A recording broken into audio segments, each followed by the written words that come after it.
Hello class 10th। I hope you are doing well.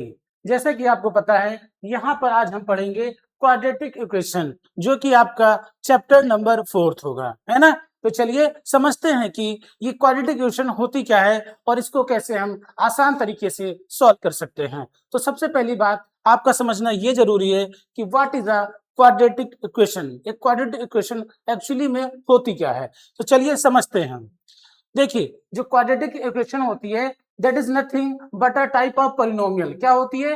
ये कुछ नहीं, बस एक पॉलिनोमियल का ही टाइप होता है जिसकी डिग्री क्या हो जाती है, जिसकी डिग्री 2 हो जाती है। तो आप कह सकते हैं कि जो क्वाड्रेटिक इक्वेशन होती है वो एक तरह का आपकी पॉलिनोमियल क्वाड्रेटिक पॉलिनोमियल है ना, जिसकी डिग्री क्या होती है, 2 हो जाती है ना। और ये आप इसको एक दूसरे वे में कहना चाहें तो आप ये भी कह सकते हैं कि quadratic polynomial when equated to zero, मतलब कोई भी क्वाड्रेटिक पॉलिनोमियल को जब जब हम इक्वल टू जीरो कर देते हैं। जैसे क्वाड्रेटिक पॉलिनोमियल की बात करें तो आप कह सकते हैं it can be written as this form, मतलब ax स्क्वायर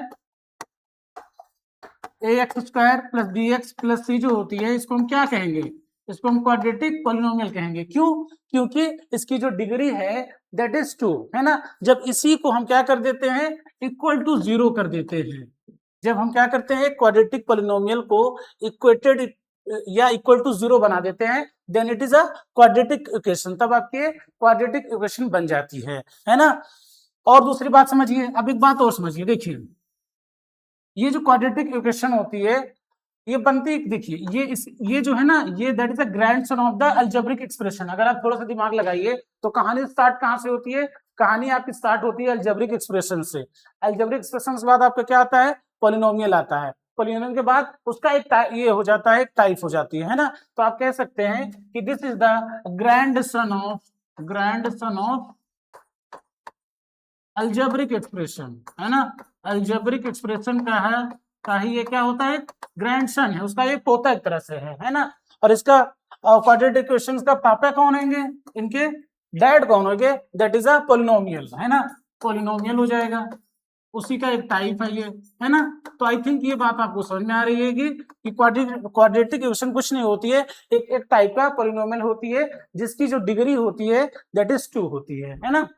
तो चलिए आई थिंक ये बात तो आपको समझ में आई होगी कि what is quadratic equation, quadratic equation actually में होती क्या है। चलिए आगे देखते हैं कि और क्या क्या चीजें हमें सीखनी है। अगर हम बात करें general form, what is the general form of the quadratic equation, quadratic equation की जनरल फॉर्म क्या होती है, तो चलिए देखते हैं। तो इसकी जो जनरल फॉर्म होगी वो आपकी हो जाएगी ax² plus bx plus c plus c is equal to, अगर ये जीरो है तो ये जो होती है that is a standard form of quadratic equation. सारी आपकी इसी फॉर्म में लिखी जानी है ना। वहीं पे अगर हम ए की बात करें, ए बी सी जो आपके टर्म दिए गए हैं, ए बी सी जो होने चाहिए that should be are real numbers. कैसे होने चाहिए, दीज आर रियल नंबर्स, इनको रियल नंबर होना पड़ेगा, है ना, या होती है। वहीं पे अगर हम ए की बात करें, जो मोस्ट कंडीशन है, ये A should not equal to zero, ये कभी भी आपका जीरो नहीं हो सकता है। A can not be zero, ये कभी भी जीरो नहीं होगा। अगर आपका ए जीरो आप बना देंगे तो सारी कंडीशन जो क्वाड्रेटिक की है वो खत्म हो जाएगी, क्योंकि इसका जो एक्स स्क्वायर है वो जीरो बन जाएगा, तो आपका केवल बी एक्स प्लस सी बनेगा, जो कि एक लीनियर इक्वेशन बन जाएंगी, ना कि क्वाड्रेटिक रह जाएगी। That's why a should not equal to zero, आप ए को जीरो नहीं कह सकते हैं। ठीक है, इसको थोड़ा सा और समझते हैं, क्योंकि जो एनसीईआरटी का पहला चैप्टर 4.1 होगा वो आपका इसी फॉर्म में सारा चेंज करने के लिए कहा गया है। देखिए एग्जांपल से एक बात समझते हैं कि अगर कोई क्वेश्चन ऐसी लिखी गई है, एज एग्जांपल लेते हैं कि 2x² प्लस 5x माइनस मान लीजिए 10 लिखी हुई है ना, ऐसे लिखिए इक्वल टू जीरो है। तो यहाँ पे जो आप कंपेयर जब करेंगे तो ऐसा नहीं है कि यहाँ पे प्लस है तो यहाँ भी प्लस होना जरूरी है ना। यहाँ पे जब आप इसको ax² plus bx plus c से कंपेयर करेंगे तब यहाँ से जो आपकी a की वैल्यू निकल के आएगी दैट इज 2 निकल के आएगी, और b का जो कोफिशिएंट होगा that is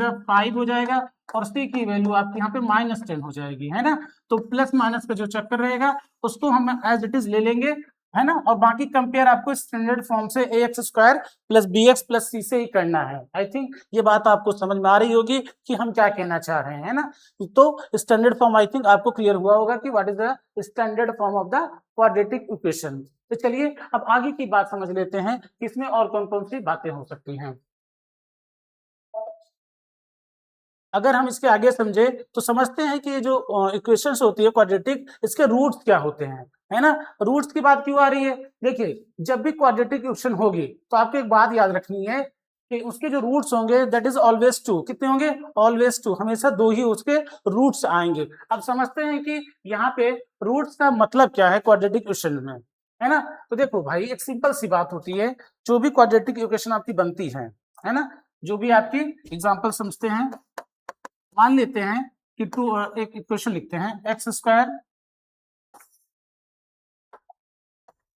plus 5x plus 6 equal to 0। This is the standard form of quadratic. Standard form नहीं है, ये आपके क्वाड्रेटिक गिवन है ना। ये आपके अगर क्वाड्रेटिक गिवन है तो अगर हम इसके रूट्स की बात करें, देखिए जो रूट्स का मतलब सिंपल सा होता है कि ये जो आपकी क्वाड्रेटिक इक्वेशन है ये बनी किससे है ना। तो इसके रूट्स क्या है, मतलब ये कहां से बन के आई है, that's why it is called as the roots of equation. Solve करके बताते हैं, अभी आपको अच्छे से और क्लियर हो जाएगा। देखिए अगर इसको हम थोड़ा सॉल्व करते हैं तो अगर आपने 9th में पढ़ा होगा, अभी इसको हम बताएंगे कि आप इसको कैसे सॉल्व करेंगे, बट अभी हम मान के चल रहे हैं कि आपने 9th में फैक्टराइजेशन मेथड पढ़ा होगा, उसी से हम इसको सॉल्व करेंगे। तो देखिए यहाँ पे सॉल्व कैसे करेंगे, यहाँ पे जो 6 होगा और एक्स स्क्वायर का कोफिशिएंट होगा उसको क्या करेंगे, मल्टीप्लाई करेंगे। तो 6 आपका कांस्टेंट टर्म है और एक्स स्क्वायर का कोफिशिएंट आपका 1 है, तो दैट इज 6। आपका कितना हो जाएगा 6। अब ये 6 जो है ये आपका हो गया। अब इस 5 को हम क्या करेंगे, ऐसे पार्ट में ब्रेक करना है कि उनका जो सम है दैट विल बिकम 5 हो जाए और उनका जो प्रोडक्ट है वो 6 हो जाए। तो 5 को आपको दो पार्ट में ब्रेक करना है, दो पार्ट में ब्रेक करना है ताकि उनका जो मल्टीपल होगा वो 6 बनाए, और क्योंकि सारे साइन यहाँ पे प्लस है तो वो 5 का फॉर्मेशन करना पड़ेगा उसको, है ना। तो अगर हम बात करें तो अगर हम इसको 3 और 2 में ब्रेक कर दें, है ना, स्प्लिट कर दें, जिसको हम मिडिल टर्म स्प्लिट मेथड बोलते हैं। आपने 9th में खूब सारा पढ़ा होगा, आई थिंक आपको आ रहा होगा, बाकी नहीं भी आ रहा होगा तो इस क्लास में भी हम उस चीज को सीख लेंगे, है ना। तो देखिए अब यहाँ पे क्या किया हमने, 5 को हमने दो टर्म में स्प्लिट कर दिया 3 और 2 फॉर्म में, है ना। अब 3 और 2 को आप प्लस करेंगे तो आपका 5 मिल जाएगा, और 3 और 2 को आप मल्टीप्लाई करेंगे तो आपका 6 भी हो जाएगा। कहने का मतलब ये हुआ कि आप इसको x square plus 3x plus 2x, इस वाले टर्म को हमने स्प्लिट किया है, बाकी सारी चीजों को आपको एज इट इज रहने देना है, प्लस 6 इक्वल टू 0 आप इसको लिख देंगे, है ना। अब इसको क्या करेंगे, इन दोनों को एक ब्रैकेट में करते हैं, इन दोनों को एक ब्रैकेट में करते हैं, ठीक है। तो एक्स स्क्वायर प्लस 3x एक ब्रैकेट में कर लेते हैं, प्लस 2x प्लस 6 को एक ब्रैकेट में कर लेते हैं, है ना। अब यहां से क्या करेंगे, x आपका देखिए कॉमन हो रहा है तो x कॉमन ले लेंगे, तो आपका ये x प्लस 3 हो जाएगा। यहां से हम 2 कॉमन ले लेंगे तो ये आपका x प्लस 3 हो जाएगा, है ना, इक्वल टू 0।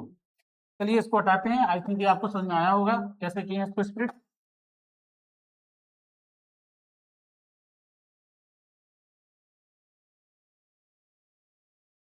अब इसके आगे की कहानी यहां से स्टार्ट करते हैं। देखिए आपका क्या आया, आपका अभी तक आ चुका है x आया, x प्लस 3 ब्रैकेट में आया, प्लस 2 आया, और अगले में x प्लस 3 आया है, इज इक्वल टू 0 है ना। अब क्या करेंगे, x प्लस 3 यहाँ भी है, x प्लस 3 यहाँ भी है, तो इसको कॉमन ले लेंगे, तो बचेगा क्या आपका, अगले ब्रैकेट में x प्लस 2 बच जाएगा, है ना, इक्वल टू 0। अब यहाँ पे आपका ये क्या हो गया, स्प्लिट हो चुके हैं, आपके फैक्टर मिल चुके हैं। अब इसमें हम क्या करेंगे, जब हमें x की रूट चाहिए तो हम क्या करेंगे, यहाँ पे x प्लस 3 इक्वल टू 0 कर देंगे, तो यहाँ से जो हमें x मिलेगा दैट इज इक्वल टू -3, कितना मिल जाएगा, दैट इज -3 आपका मिल गया। और दूसरा रूट निकालेंगे तो x प्लस 2 इक्वल टू 0 है, और यहाँ से सॉल्व करेंगे तो x इक्वल टू आपको -2 मिल जाएगा, है ना। तो आपको दो रूट्स मिल रहे हैं यहाँ पे, देखिए x की जो वैल्यू आ रही है, दो वैल्यू दे रहा है यहाँ पे, है ना। x की कितनी वैल्यू आ रही है, दो वैल्यू आ रही है। कहने का मतलब ये होता है, देखिए रूट्स का मतलब एक तो होता है कि ये बनी कैसे है, और रूट्स का एक मतलब और निकल के आता है कि अगर इन सारी वैल्यूज को आप यहाँ पे इस इक्वेशन से पुट करेंगे, अगर आप x की वैल्यू -3 यहाँ पे पुट करेंगे तो ये पूरा इक्वेशन क्या बन जाएगा, दैट विल बिकम 0, वो 0 हो जाएगा। है ना, ये 0 हो जाएगा। अगर x की वैल्यू आप यहाँ -2 करेंगे तब भी ये 0 हो जाएगा। तो रूट्स का सिंपल सा मतलब होता है कि अगर जो भी उसका रूट्स होगा उस क्वाड्रेटिक इक्वेशन को 0 बना देता है। क्या बना देता है? 0 बना देता है। या आप यह कह सकते हैं कि यहाँ पे क्या होगा, इसकी वैल्यू पुट करने पे LHS इक्वल टू RHS आपका मिल जाता है। That is also called the value of the polynomial. आप ये पहले पढ़ते थे क्लास 9th में कि वैल्यू ऑफ द पॉलिनोमियल आपने निकालना सीखा होगा। तो आई थिंक ये रूट आपको समझ में आ रहा होगा कि एक्चुअल में रूट का मतलब क्या होता है ना, रूट का एक्चुअल में मतलब क्या होता है। एक बात और आप समझ लीजिए, सेकंड चैप्टर में आपने ये भी पढ़ा होगा, ये जो रूट्स होते हैं इस रूट से आपने क्वाड्रेटिक बनाई भी है। क्वाड्रेटिक पॉलिनोमियल जो पीछे पॉलिनोमियल चैप्टर आपने 10th में पढ़ा है उसमें एक फॉर्मूला आपको बताया गया है कि हम अगर एक रूट्स हमें गिवन हो तो हम कैसे क्वाड्रेटिक पॉलिनोमियल बना सकते हैं, ये आपने सीखा है। ठीक है, तो देखिए यहाँ पे रूट्स का बस क्या मतलब हुआ, रूट्स का एक सिंपल सा मतलब होता है कि ये किससे मिलके बनी हुई है, जो आपकी क्वाड्रेटिक बनी है वो किस नंबर से मिलके बनी है ना। या एक दूसरा सेंस निकल के क्या आया कि अगर हम यहाँ पे इस रूट्स की वैल्यू पुट करेंगे तो ये जो क्वाड्रेटिक इक्वेशन होगी दैट विल बिकम 0, वो क्या हो जाएगी, वो 0 हो जाएगी।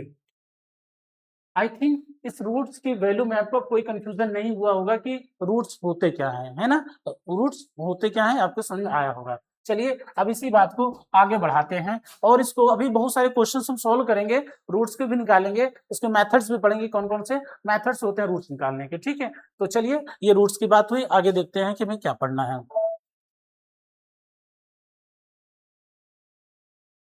अगर हम रूट्स की बात करें, नेचर ऑफ रूट्स है ना, तो नेचर ऑफ रूट्स जब भी हम पढ़ेंगे तो अभी एक फॉर्मूला हम पढ़ेंगे उसमें, अभी आगे हम बताएंगे। चलिए पहले फॉर्मूला ही देख लेते हैं तब फिर नेचर ऑफ रूट्स की बात कर लेते हैं। क्वाड्रेटिक इक्वेशन फॉर्मूला देखते हैं, है ना। अगर इस फॉर्मूले की बात करें तो ये ऐसा फॉर्मूला होगा जिसको हम क्या बोलते हैं, that is known as a Shridharacharya formula. कौन सा फॉर्मूला? श्रीधराचार्य फॉर्मूला। वो क्या करता है, वो आपको एक्स की वैल्यू देता है, जो भी आपका क्वाड्रेटिक इक्वेशन हो गया उसके रूट्स आपको मिल जाएंगे इस फॉर्मूले से। क्या होता है, -b plus minus under root b square minus 4ac upon में 2a, that is the formula of the quadratic equation formula, या इसी को हम श्रीधराचार्य फॉर्मूला भी बोलते हैं, है ना। क्या बोलते हैं, that is also known as a Shridharacharya formula, है ना। तो आई थिंक ये अब बी क्या होता है, ए क्या है, सी क्या है आपको पता है ना। आप स्टैंडर्ड फॉर्म से क्या करेंगे, कंपेयर करेंगे और ए बी सी की वैल्यू वहां से फाइंड आउट करेंगे तो आपको एबीसी मिल जाएगा। अब यहाँ पे ध्यान देने वाली बात ये है कि आपका जो ये टर्म आया b square minus 4ac, b square minus 4ac को हम क्या बोलते हैं, that is also known as a discriminant बोलते हैं। क्या बोलते हैं, डिस्क्रिमिनेंट, क्रिमिनेंट, है ना, डिस्क्रिमिनेंट बोलते हैं। और यही को इसी को हम शॉर्ट में डी भी बोलते हैं। डी इक्वल टू क्या हो जाएगा, बी स्क्वायर माइनस 4ac, है ना, इसी को शॉर्ट में हम डी बोलते हैं, जैसे डिस्क्रिमिनेंट यही आपकी डी है ना। तो श्रीधराचार्य फॉर्मूले से हम ये जान गए कि आपका ये डिस्क्रिमिनेंट क्या है और कैसे इसको निकाला जाता है ना। तो चलिए अगर ये फॉर्मूला आपको समझ में आया होगा, देखिए ये फॉर्मूला है, इसमें ज्यादा बातें नहीं करनी है, इसकी प्रूविंग वगैरह अब आपके सिलेबस में नहीं है ना, तो इसकी हम प्रूविंग में परेशान नहीं होंगे ना, अपना टाइम खराब करेंगे। तो हमें एज इट इज इस फॉर्मूले को याद रखना है कि इसका यूज हम कभी भी अगर जरूरत पड़ती है तो हम क्या करेंगे, हम अपने रूट्स की वैल्यू निकाल सकते हैं। देखिए अगर इस फॉर्मूले की बात करो तो इस फॉर्मूले में क्या होता है ना, अभी तक आपने क्लास 9 में जो पढ़ा होगा तो वो मिडिल टर्म स्प्लिट मेथड पढ़ा था आपने, है ना। मिडिल टर्म उसमें हम सारे फैक्टर कर लेते थे, लेकिन कभी कभी कोई क्वाड्रेटिक ऐसी होती है जिसके रियल रूट्स नहीं आते हैं, है ना, जिसके कभी कभी रियल रूट्स नहीं बनते हैं, फैक्टर उसके मिडिल टर्म स्प्लिट नहीं होते हैं, तो उस केस में हम इस फॉर्मूले का यूज करके उसके रूट्स निकाल लेते हैं और उसके जो रूट्स आते हैं वो इमेजिनरी आते हैं। कैसे आते हैं, इमेजिनरी रूट्स आते हैं, है ना। तो वहां पे ये आपको हेल्प करता है। ठीक है, तो आई थिंक इसका आपका यूज समझ में आया होगा कि इसका यूज हमें करना कहाँ पे, जब इसके फैक्टर आपसे ना बन रहा हो, जब मिडिल टर्म स्प्लिट ना हो रहा हो, उस केस में हम यहाँ से इस फॉर्मूले का डायरेक्ट यूज करके हम एक्स की वैल्यू फाइंड आउट कर सकते हैं या रूट्स की वैल्यू फाइंड आउट कर सकते हैं। तो चलिए ये तो हुई फॉर्मूले की बात। अब बात बतानी थी डी डिस्क्रिमिनेंट की, तो अब इसी से कंपेयर करके हम क्या करेंगे, डी की वैल्यू पे ही बेस होता है आपका क्या, नेचर ऑफ रूट्स की बात करेंगे, किसकी, नेचर ऑफ रूट्स क्या होते हैं, है ना। तो चलिए अब नेचर ऑफ रूट्स देख लेते हैं कि नेचर ऑफ रूट्स क्या होते हैं। तो देखिए अगर आपकी डी की वैल्यू जो होती है ना, डी की वैल्यू मतलब जो आपका बी स्क्वायर माइनस 4ac आता है ना, क्या आता है, अगर ये जो वैल्यू आपके दे रखा है डी इज इक्वल टू, अगर डी इज ग्रेटर देन 0 या फिर इसी को आप बी स्क्वायर माइनस 4ac, अगर ये आपका ग्रेटर देन 0 आ रहा है तो इसका मतलब ये होता है कि जो आपके रूट्स होंगे वो कैसे होंगे, that are real, real and real and distinct, है ना, अनइक्वल मतलब अलग अलग, रियल तो होंगे होंगे, साथ साथ में वो डिफरेंट होंगे, अलग अलग होंगी, उनकी वैल्यू सेम नहीं होगी, that is known by the discriminant D, वो आपको बताएगा, ठीक है। डी की वैल्यू अगर ग्रेटर देन 0 है तो उसके जो रूट्स होंगे रियल और डिस्टिंक्ट यानी अनइक्वल्स होंगे। वहीं पे दूसरा जो पॉइंट आपको दे रखा है, अगर डी की वैल्यू 0 आ जाए, मतलब अगर आपका b square minus 4ac is equal to 0 हो जाए, अगर ये आपका 0 हो जाएगा, उस केस में क्या होगा, उस केस में आपके जो रूट्स आएंगे that are real and equal, क्या हो जाएंगे, वो रियल होंगे और कैसे होंगे, और इक्वल होंगे, है ना, वो इक्वल हो जाएंगे। चलिए ये आपका दूसरा केस हुआ।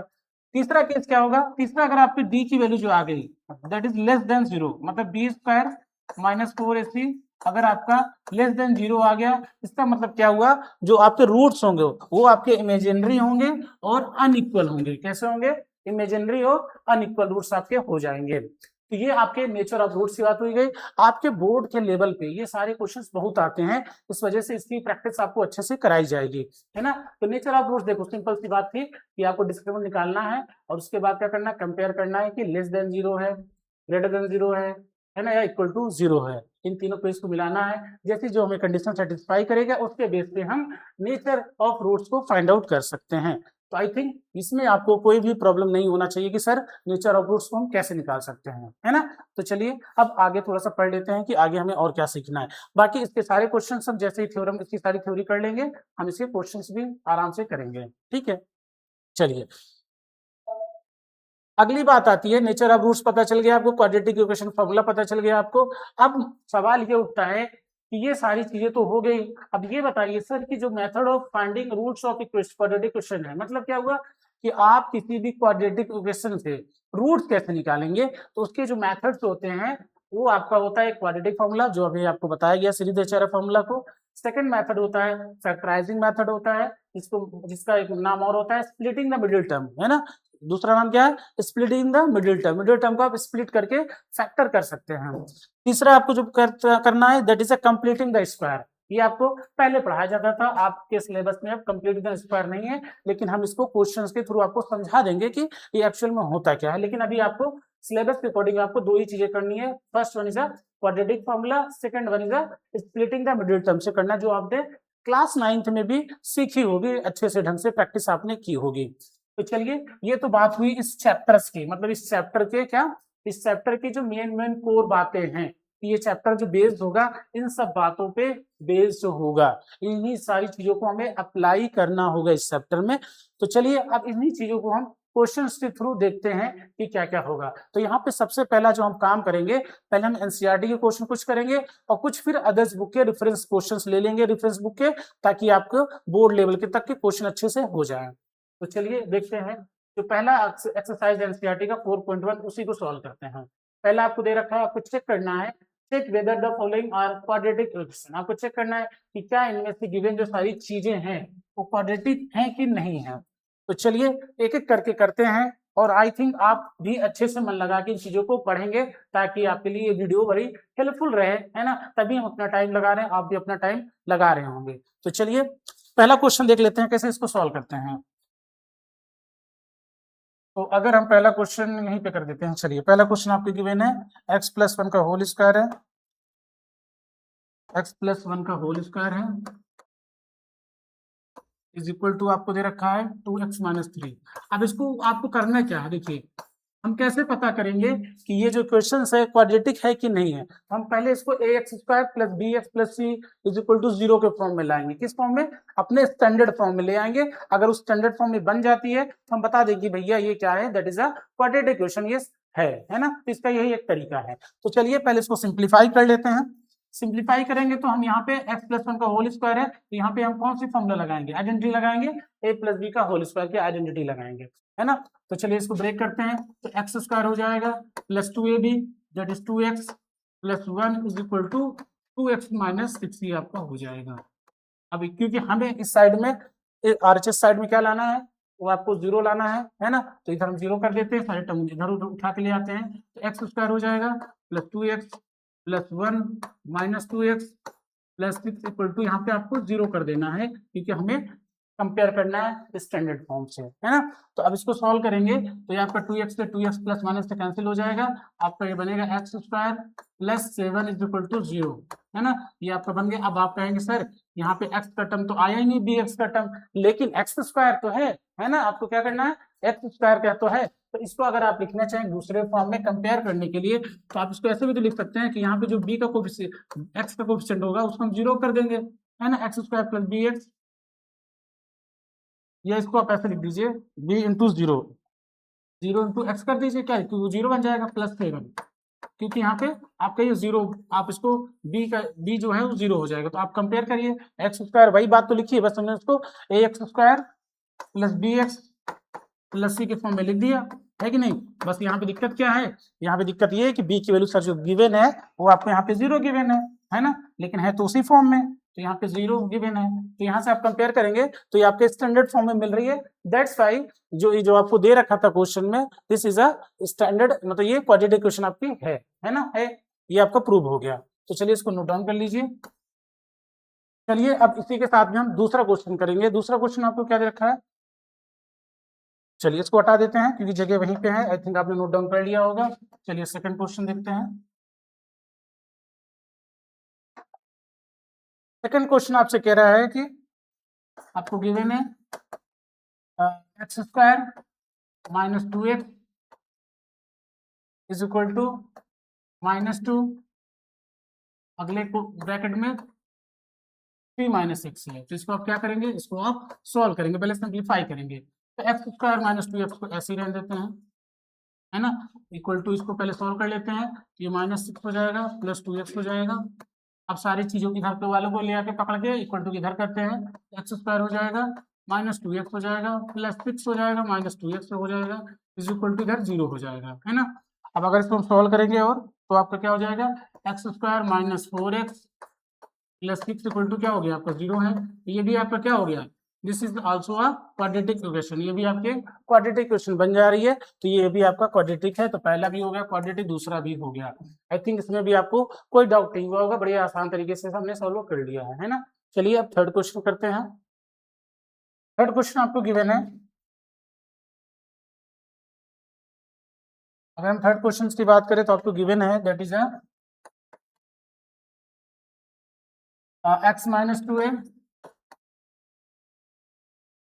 x + 1 है that is equal to the x - 1 और आपका x + 3 है ना। अब इसको सबसे पहले आपको क्या करना है, आपको इसको मल्टीप्लाई करना होगा। तो चलिए एक चीज मल्टीप्लाई करते हैं, हम इस x को पकड़ते हैं, इससे मल्टीप्लाई करते हैं, आपका एक्स स्क्वायर हो जाएगा, इस x को 2 से करेंगे तो 2x आपका हो जाएगा, अब +1 को करेंगे तो +1x हो जाएगा और ये -2 आ जाएगा। अब ऐसा ही काम आपको इस साइड भी करना होगा। चलिए मल्टीप्लाई कर लेते हैं, x को करेंगे तो एक्स स्क्वायर आ जाएगा और ये -3 आ जाएगा प्लस, या इसको ऐसे कर देते हैं -1 कर देते हैं, ऑर्डर चेंज ना हो ताकि आपको दिक्कत भी ना हो समझने में। एक्स स्क्वायर माइनस एक्स हो गया प्लस 3x -3 ये आपका हो जाएगा -3।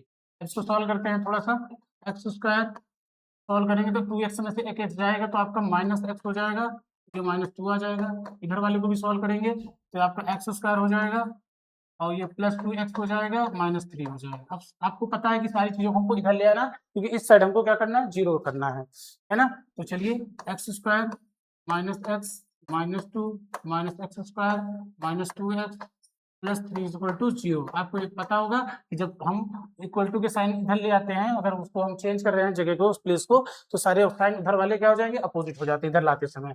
तो ये एक्स स्क्वायर आपका कैंसिल, प्लस माइनस हो जाएगा, ये -x है -2x है तो -3x आपका ये हो जाएगा।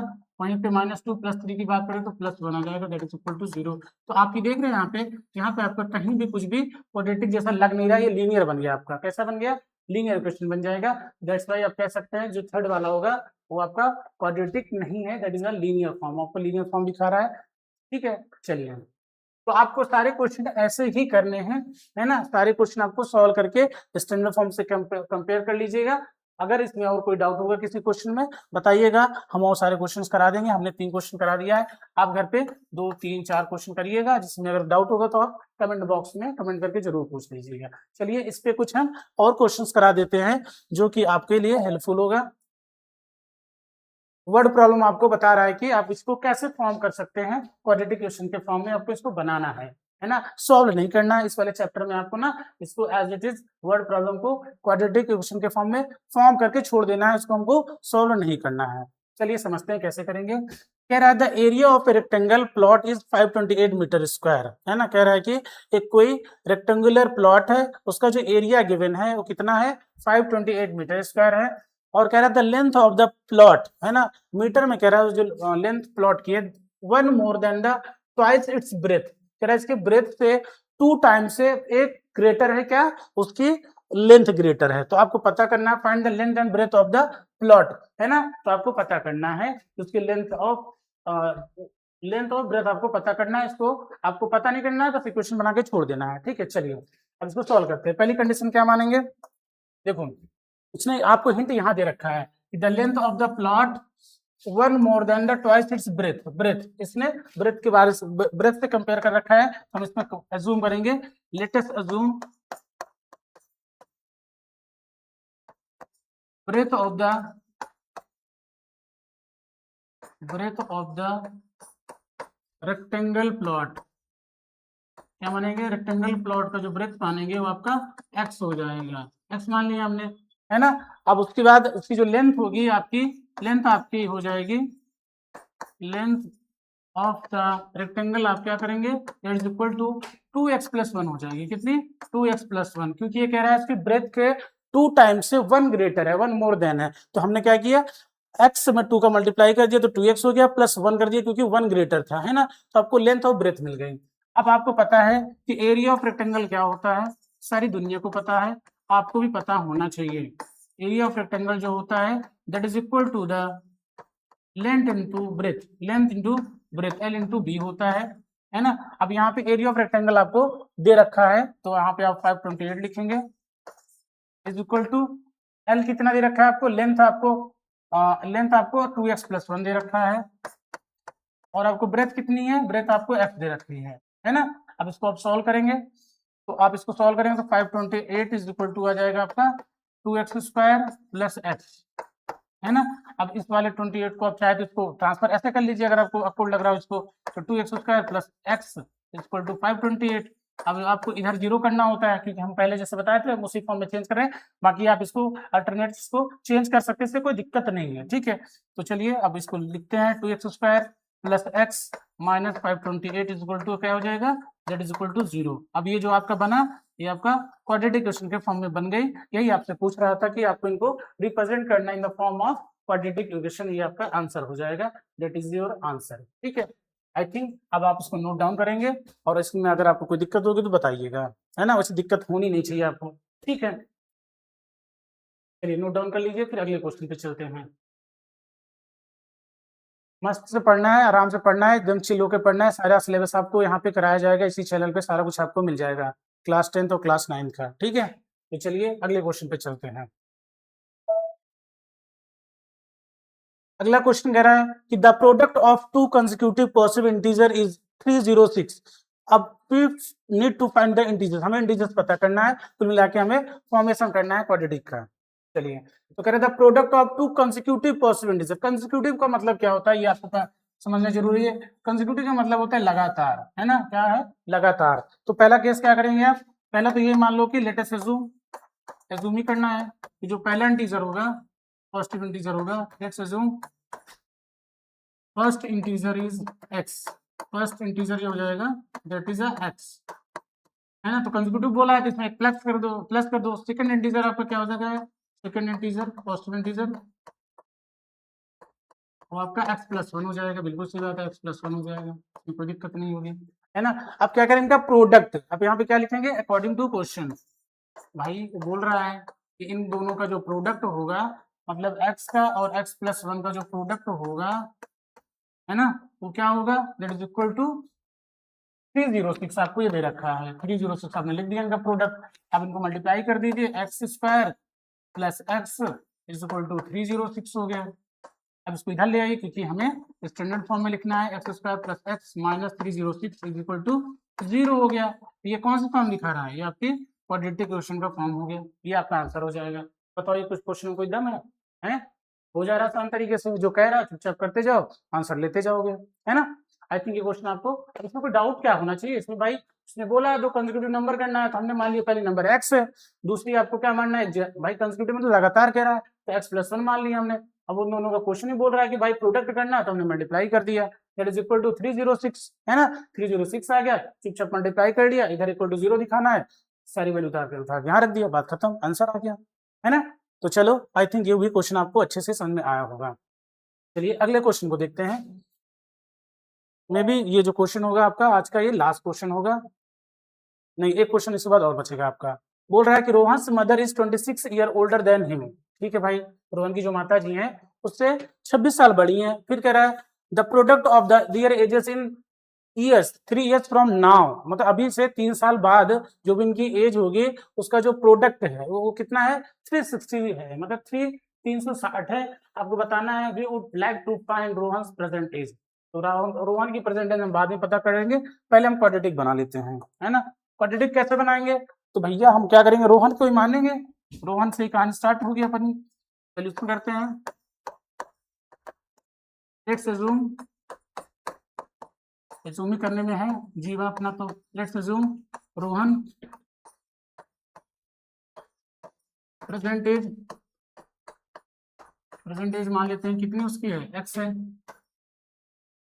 बिल्कुल सही बात है भाई, एक्स ही मानेंगे। माता जी कितनी है, मदर से कितनी हो जाएगी, मदर परसेंटेज करेंगे तो कितना हो जाएगा, उससे 26 साल बड़ी है, तो भाई कर देते हैं 26 साल बड़ी, एक्स प्लस 26 हो जाएंगे, है ना। आप क्या करें, आफ्टर थ्री ईयर्स करेंगे, तो आफ्टर 3 ईयर्स की बात कर लेते हैं भाई, जोड़ देते हैं आफ्टर 3 साल, आफ्टर 3 ईयर्स रोहन एज कितनी हो जाएगी, रोहन की age, Rohan age equal to x plus 3 हो जाएगी भाई, प्रेजेंट से आगे ही जा रहा है वो, है ना। चलो अब आफ्टर 3 ईयर्स जो माता जी की हो जाएगी मदर से, वो कितनी हो जाएगी,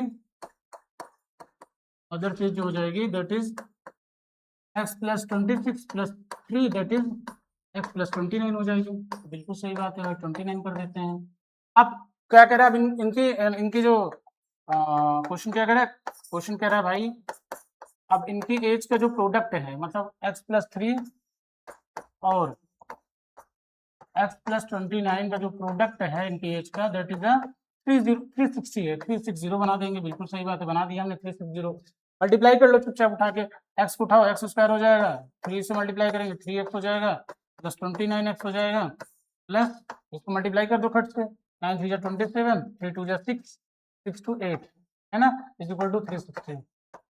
अब करना क्या है, 360 उधर उठा के ले आओ, एक्स स्क्वायर प्लस 23 और ये 32x हो जाएगा, प्लस 87 माइनस 360 इक्वल टू 0 हो जाएगा, ये माइनस कर लो, x square plus 32x minus कर लो जल्दी से, 360 से 10 में 7 गया 3 आ जाएगा, यहाँ बचा 5, 15 में से 8 जाएगा 7 आ जाएगा, और यहाँ पे 273 बचेगा आपका। आई थिंक आपने इसको माइनस सही किया, एक बार चेक कर लेते हैं, 360 डिवाइडेड माइनस करते हैं 87 से, यहाँ पे 3 आ जाएगा, 15 में से 8 जाएगा 7, यहाँ 273 बिल्कुल सही है, दैट इज इक्वल टू 0 हो जाएगा, यही आपका क्वेश्चन बन जाएगा, है ना। अब इसी को सॉल्व करके हम रोहन की एज निकाल लेंगे, बट अभी इसको भी सॉल्व नहीं करना, क्योंकि हमने सॉल्व करना सीखा नहीं है, डिटरमिनेंट स्प्लिट वगैरह 9th में सीखा है, बट यहाँ पे उसने बस बोला है कि हमें क्वेश्चन बना के छोड़ देनी है, ठीक है, हमने क्वेश्चन बना के इसको छोड़ दी।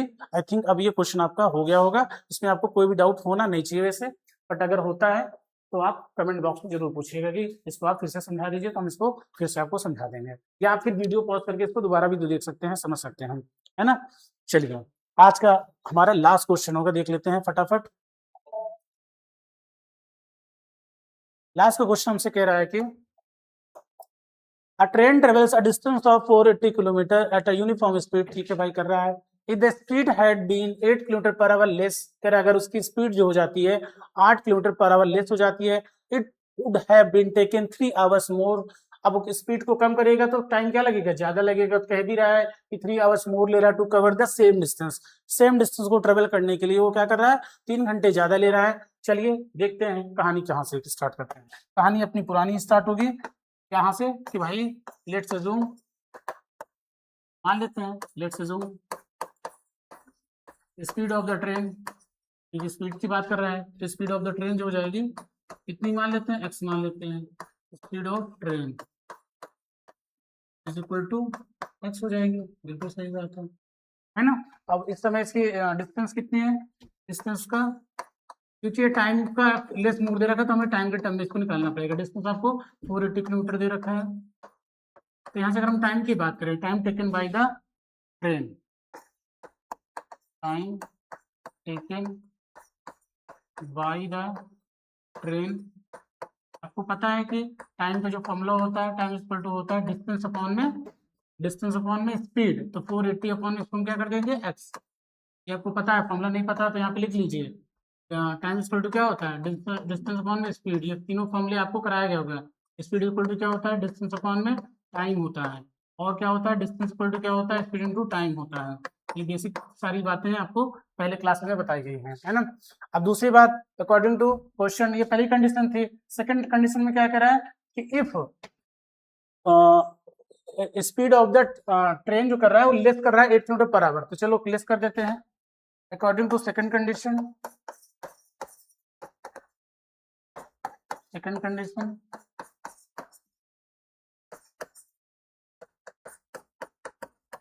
सेकंड कंडीशन में कह रहा है कि स्पीड जो हो जा रही है, आपकी स्पीड जो हो जा रही है that is x minus 8 kilometre कम कर दे रहे हैं, और आपका टाइम जो हो रहा है, डिस्टेंस तो आपकी सेम ही ट्रेवल कर रहा है तो डिस्टेंस यहाँ पे हम वही लेंगे, डिस्टेंस आपको वही लेना है 480,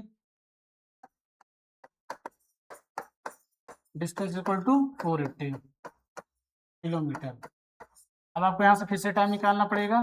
इसको आप T1 चाहे तो मान सकते हैं, इसको T2 मान लेते हैं, इसको T1 मान दीजिए जो स्टार्टिंग में लगा था। T2 जो आपका आएगा 480 अपॉन में आ जाएगा x माइनस 8, है ना। आपका ये 480 अपॉन में x माइनस 8 हो गया।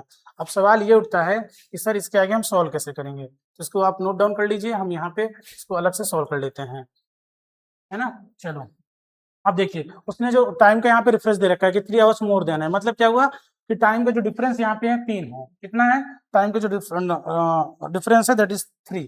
चलिए अब आपको याद क्या रखना है, इसको यहाँ पे हम करेंगे। अब डिफरेंस जो है that is T2 minus T1 जो होगा, T2 minus T1 equal to T, जो आपको दे रखा है क्वेश्चन में, है ना।